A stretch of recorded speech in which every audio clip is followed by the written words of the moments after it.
আমাদের আজকের গল্পটি অনেক অনেক রোমান্টিক হতে চলেছে।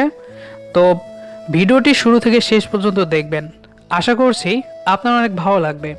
তো চলুন গল্পটি শুরু করা যাক। শাড়ি পরে পেট উন্মুক্ত রাখিস কি লোকজনকে দেখানোর জন্য? পিছন থেকে এই কথা শুনে চমকে উঠলাম। চটপট পিছনে তাকিয়ে দেখি তানভীর ভাইয়া দাঁড়িয়ে আছেন। ওনার ফেস দেখে বোঝা যাচ্ছে উনি খুব রেগে আছেন।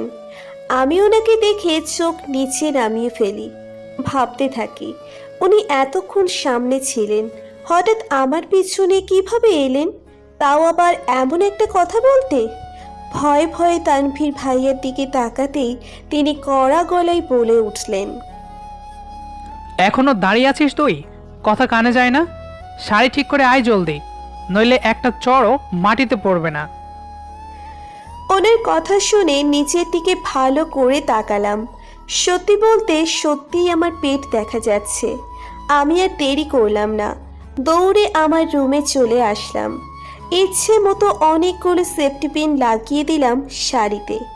এইবার শাড়ি কেন, শাড়ির বাপেরও ক্ষমতা নেই খোলার।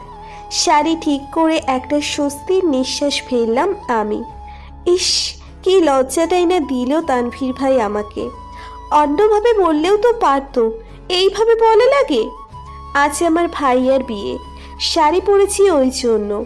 রেডি হয়ে নিচে নেমে দাঁড়িয়েছিলাম সবার সাথে গাড়িতে উঠবো বলে।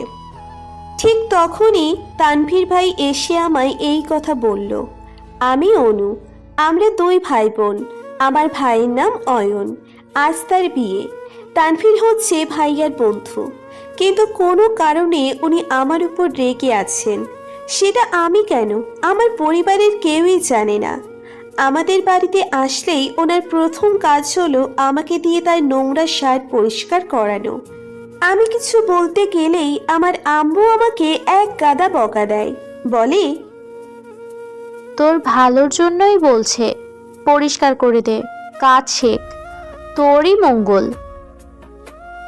বাধ্য হয়ে আমাকে তার সব কথা শুনতে হয়। হুট করে বাসায় আসে আর আমাকে দেখলেই এটা কর ওটা কর, ওনার এসব অত্যাচার শুরু হয়ে যায়। তবে এসবের জন্যে ওনার উপর রাগ হলেও আমি ওনাকে ভীষণ পছন্দ করি। প্রথম দেখায় ওনার উপর ছোটোখাটো ক্রাশ খেয়ে যায়, তারপর তা ধীরে ধীরে ভালো লাগায় পরিণত হয়।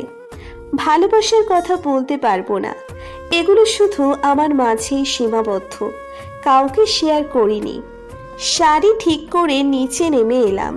তানভীর ভাইয়া একবার আমার দিকে তাকিয়ে চোখ সরিয়ে নিলেন। আমরা গাড়িতে উঠে রওনা দিলাম কমিউনিটি সেন্টারে। তানভীর ভাইয়া আমাদের গাড়িতে উঠলেন না, কারণ ওনার বাইক ছিল। কমিউনিটি সেন্টারে এসে খাওয়া দাওয়া শেষ হলো। ভাইয়ার বিয়ে পড়ানো হলো। আমার ভাবিকে অনেক সুন্দর দেখতে। ভাবির সাথে আমার আগেও পরিচয় ছিল। আমাদের কলেজের আমার সিনিয়র ছিলেন উনি। ভাইয়ার সাথে 3 বছরের সম্পর্ক ছিল। অবশেষে দুই পরিবারের মতে তাদের বিয়ের আয়োজন করা হলো। বিয়ে শেষ, এবার বিদায়ের পালা। ভাবি খুব কেঁদেছেন, মেকআপ সব নষ্ট হয়ে গেছে। তবে আমার ভাবিকে একটুও খারাপ লাগছে না, কারণ সে সুন্দর। সবাই গাড়িতে উঠে পড়ল, শুধু আমিই উঠতে পারলাম না। গাড়িতে নাকি জায়গা নেই। ভাবির 2 জন বোন এসে গাড়িতে বসে পড়ায় আমি বসতে পারলাম না। অন্য গাড়িগুলোতেও সবাই চেপে চুপে বসেছে। আমি মন খারাপ করে ওখানে দাঁড়িয়ে আছি। ভাইয়া আর আম্মু বলেছে তানভীর ভাইয়ার সাথে আসতে। এটা শোনার পর ভয়ে ঘেমে একাকার অবস্থা আমার। ওই তানভীর ভাইয়ার বাইকে কিনা চড়বো আমি? একা পেয়ে কখন না আমাকে বাইক থেকে ফেলে দেন। ওনাকে এক দণ্ড বিশ্বাস নেই আমার, কিন্তু কিছুই করার নেই। সবাই গাড়ি নিয়ে সাই সাই করে চলে গেল আমার সামনে দিয়ে। আমি চুপটি করে দাঁড়িয়ে আছি। এমন সময় পেছন থেকে তানভীর ভাইয়া বলে উঠলেন, তাড়াতাড়ি উঠে আয়, আমি তো ড্রাইভার নয়, বুঝলি? হুঁ, আমি যেন ওনার বাইকে নিচে থেকে উঠতে চেয়েছি। ড্রাইভার তো দূরে থাক, আপনাকে কেউ কাজের লোকেরও কাজ দিবে কিনা আমার তার সন্দেহ। মনে মনে এসব ভাবছি আর হাসছি খুব। হুট করেই তানভীর ভাইয়া এসে আমার হাত টেনে আমাকে বাইকের সামনে দাঁড় করান। উনি বাইকে উঠে বসেছেন, তারপর আমাকে উদ্দেশ্য করে বললেন, তোর পিছনে টাইম নষ্ট করার কোনো ইচ্ছে নেই আমার। উঠে বস, নইলে একা রেখে চলে যাব। ওনার কথায় তড়িঘড়ি করে উঠে ওনার পিছনে উঠে বসলাম আমি। মুহূর্তেই উনি বাইক স্টার্ট দিলেন। এটা বাইক না প্লেন আমি কিচ্ছু বুঝতে পারছি না। এত স্পিডে কেউ বাইক চালায়? এদিকে আমি নিজের ব্যালেন্স ধরে রাখতে পারছি না। বারবার হাতটা ওনার কাঁধে গিয়ে পড়ছে। কিছু দূর যেতেই আমি বাইক থেকে পড়ে গেলাম রাস্তায়। কয়েকটা গড়াগড়ি খেয়ে থামলাম একটা গাড়ির সামনে। ব্যথায় হাত পা একেবারেই অবশ হয়ে গেছে। অনেক চোট পেয়েছি, রক্তও পড়ছে অনেক। বাইকের চাকার সাথে আমার শাড়ির আঁচল মুড়ে গিয়েছিল, তাই এই দুর্ঘটনা। তানভীর ভাইয়া দৌড়ে বাইক থেকে নেমে এলেন আমার কাছে। আমার চোখ দিয়ে পানি পড়ছে, ব্যথায় কাতরাতে থাকলাম আমি। তানভীর ভাইয়া আমাকে এক ঝটকায় কোলে তুলে নিলেন। তারপর কোথাও যেতে যেতে বললেন, শাড়ি সামলাতে না পারলে শাড়ি পরিস কেন? এই অবস্থাতেও আমাকে বকতে ওনার বুকে বাঁধল না? কি নিষ্ঠুর উনি! একটা অটো করে আমাকে হাসপাতালে নিয়ে এলেন উনি। স্যালাইন লাগিয়ে দেওয়া হলো আমাকে। ডাক্তারেরা ওনাদের কাজ করছেন। আমি চুপ করে শুধু তানভীর ভাইয়ের দিকে তাকিয়ে আছি। উনি চোখ গরম করে আমার দিকে তাকাতেই সাথে সাথে চোখ বন্ধ করে ঘুমের দেশে হারিয়ে গেলাম আমি। ভাইয়ার বিয়ে 3 মাস শেষ হলো আজ। বাসায় আজ কিসের যেন আয়োজন করছে আম্মু, আব্বু, ভাইয়া আর ভাবি মিলে। আমি কিছুই বুঝতে পারছি না, আমাকে বলাও হয়নি কিছু। তানভীর ভাইয়া রোজ রোজ আমাদের বাসায় আসেন এখন। আগের মতন আমাকে আর তার নোংরা শার্ট পরিষ্কার করতে বলেন না উনি। এটা আমার খুব ভালো লেগেছে। যাক, শেষমেশ একটা কাজ থেকে মুক্তি পেলাম। আজও তানভীর ভাইয়া এসেছেন। আমি টিভি দেখছিলাম। আমাকে দেখে আমার পাশে উনি বসে পড়লেন। আমার কেমন যেন অস্বস্তি হচ্ছিল, তাই উঠে চলে এলাম আমার রুমে। ওকে চোখে দিয়ে দেখছি তানভীর ভাইয়া আছেন কিনা। না, নেই। যাক, বাঁচা গেছে। একটু পর আম্মু এসে আমাকে একটা শাড়ি আর কিছু গয়না দিয়ে বললেন, অনু, চট করে রেডি হয়ে নে, আজ তোকে দেখতে আসবে।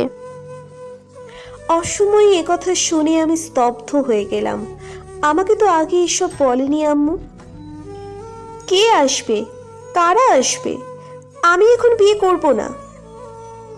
আম্মু একটা রাম ধমক দিলেন আমাকে।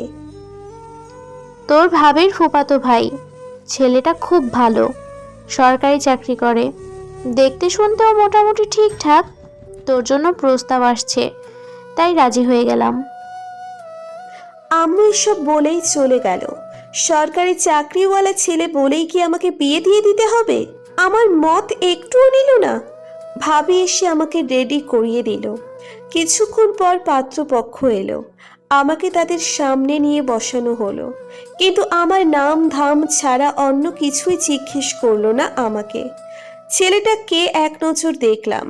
হ্যাঁ, ঠিকই আছে, হ্যান্ডসাম বেশ, কিন্তু মনে যাকে একবার ভালো লেগে যায়, তার সামনে হাজার গুণ সম্পূর্ণ কেউ এলেও তাকে ভালো লাগবে না, কিছুতেই না। মনের মানুষ সবার থেকে আলাদা হয়। এখন এই মুহূর্তে আমার একটা গান মনে পড়ছে, মন যাকে চাই তাকে পাই না, স্বপ্ন আমার ভাঙা আয়না। Like seriously? আমাকে আংটি পরিয়ে দিয়ে চলে গেল তারা। রুমে এসে খুব কাঁদলাম আমি। এই মুহূর্তে শুধু একজনের চেহারাই আমার চোখের সামনে ভাসছে, আর সে হলো তানভীর ভাই। আমার ভালো লাগা যে কবে ভালোবাসায় পরিণত হয়ে গেছে বুঝতেই পারিনি আমি। তানভীর ভাইয়াকে কোনো দিনও বলতে পারবো না যে আমি তাকে ভালোবাসি। ওনার যে রাগ, তুলে কবে আছাড় টাছাড় দিয়ে দেন। ভাবতেই ভয় লাগে। তানভীর ভাইয়াকে আমি জল্লাদের মতো ভয় পাই। মনে একরাশ কষ্ট নিয়ে আমি বিয়েতে রাজি হয়ে গেলাম। কি করব আর? আমি কিছুতেই বলতে পারবো না কাউকে। যে আমি তানভীর ভাইয়াকে ভালোবাসি। কেউ মেনে নিবে কিনা জানা নেই। যদি আমার কারণে আমার ভাইয়ার আর তানভীর ভাইয়ার বন্ধুত্ব নষ্ট হয়ে যায়। অবশেষে এলো আমার বিয়ের দিন। চুপচাপ বউ সেজে বসে আছি। একটু পর আমাকে নিচে যাওয়ার জন্য বলা হবে, বিয়ে পড়ানো হবে। মাঝখানে একটা পর্দা টাঙিয়ে দেওয়া হয়েছে। ওপাশে আমার হবু বর বসবে আর এপাশে আমি বসবো। আজ তানভীর ভাইয়া শুভ্র রঙের একটা পাঞ্জাবি পরে এসেছে দেখলাম। ওনার মা বাবাও এসেছেন। ওনাকে দেখতে খুব সুন্দর লাগছিল।